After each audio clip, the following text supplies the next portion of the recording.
नमस्कार. सर्व श्रोत्यांना माझा सविनय नमस्कार.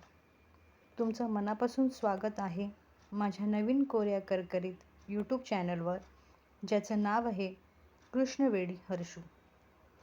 जिला वेड आहे त्या निळ्या सावळ्या श्रीरंगाचं, आकाशातून बरसणाऱ्या त्या काळ्या सावळ्या मेघाचं, क्षितिज आणि वसुंधरेला एकत्र दाखवणाऱ्या त्या निळ्या सावळ्या अर्णवाचं, आणि मनाला हुरहुर लावणाऱ्या त्या निळ्या सावळ्या सांजेच्या कातर वेळेचं.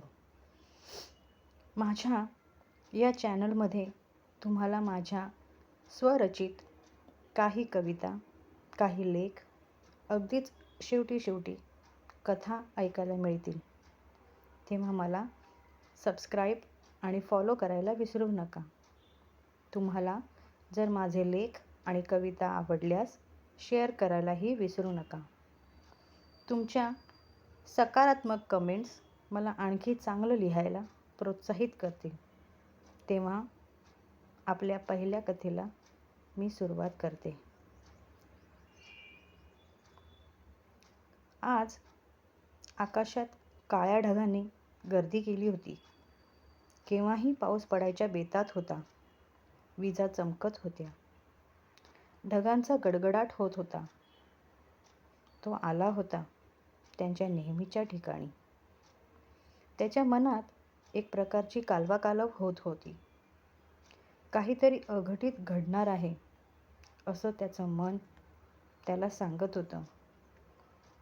काय होतं हे त्यालाही कळत नव्हतं. बस ती येण्याची वाट बघत होता. इतक्यात ती येताना त्याला दिसली. खूप दिवसांनी तिला तो बघत होता.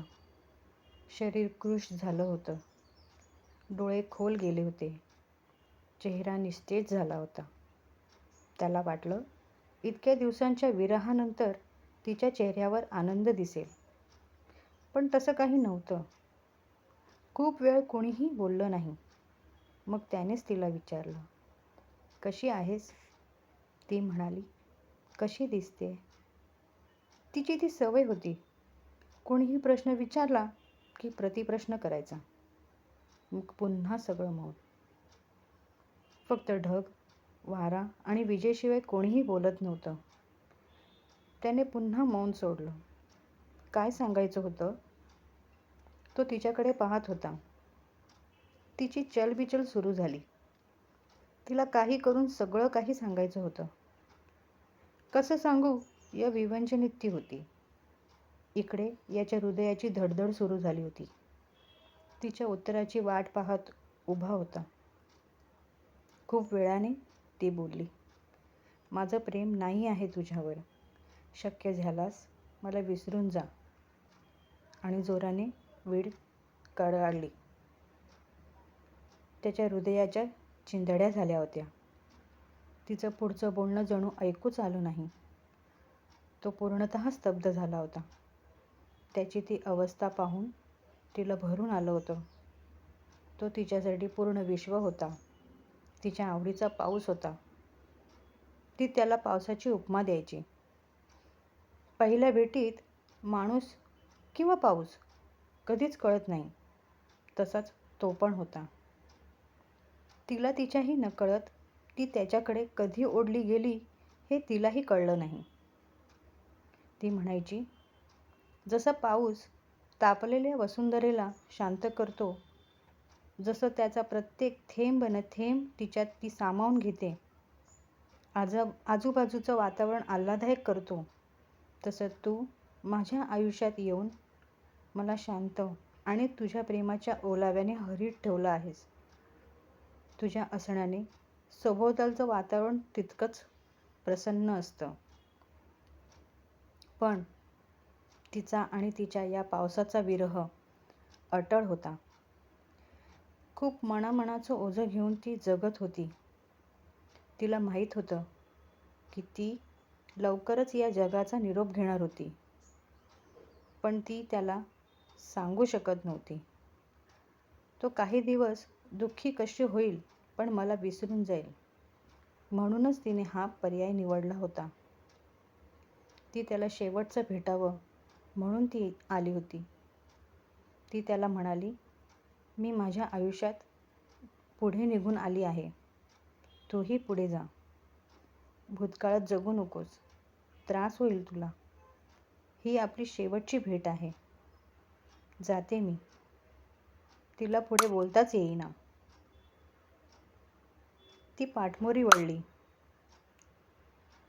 तेवढ्यात तो म्हणाला, जाते नाही ग, येते म्हणावं. ते ऐकून तिच्या हृदयाचं पाणी पाणी झालं.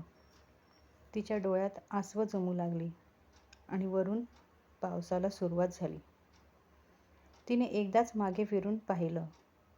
तो तिच्याकडेच पाहत उभा होता. दोघांच्याही डोळ्यातून अश्रू गळत होते. पण पडणाऱ्या पावसामुळे दिसत नव्हतं. तो पाऊसही त्यांच्या विरहाचा साक्षीदार होता. कदाचित त्यांचा तो विरह त्यालाही सहन झाला नसावा, म्हणून तो अखंड कोसळत होता. तिचा तो पाऊस कायमचा तिच्यापासून दूर होणार होता. ती निघून चालली होती. इकडे त्याच्या हातातून खूप महत्त्वाचं काहीतरी सुटत चाललं होतं. ती दिसेनाशी झाल्यावर त्याचा मात्र भान फुटला. जोरात गुडघ्यावर बसून त्याने तिच्या नावाने किंकाळी फोडली. त्याने विजेच्याही आवाजाला मागे टाकलं होतं. त्याने आधीही तिला जे जे हवं होतं ते सर्व दिलं आणि आत्ताही तिच्या सांगण्यावरून स्वतःला तिच्या आयुष्यातून बाजूला केलं होतं. तेही एकही प्रतिप्रश्न न करता. त्याचे अखंड अश्रू धो-धो गळत होते आणि वरचा पाऊस तितकाच द्वेषाने पडत होता.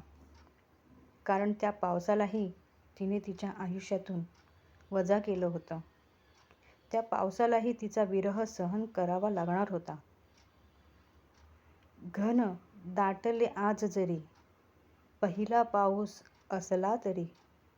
कोणाची पहिली भेट प्रेमाची, तर कोणाची शेवटच्या भेटीच्या विरहाची. तुमचीच कृष्णवेडी हर्षू.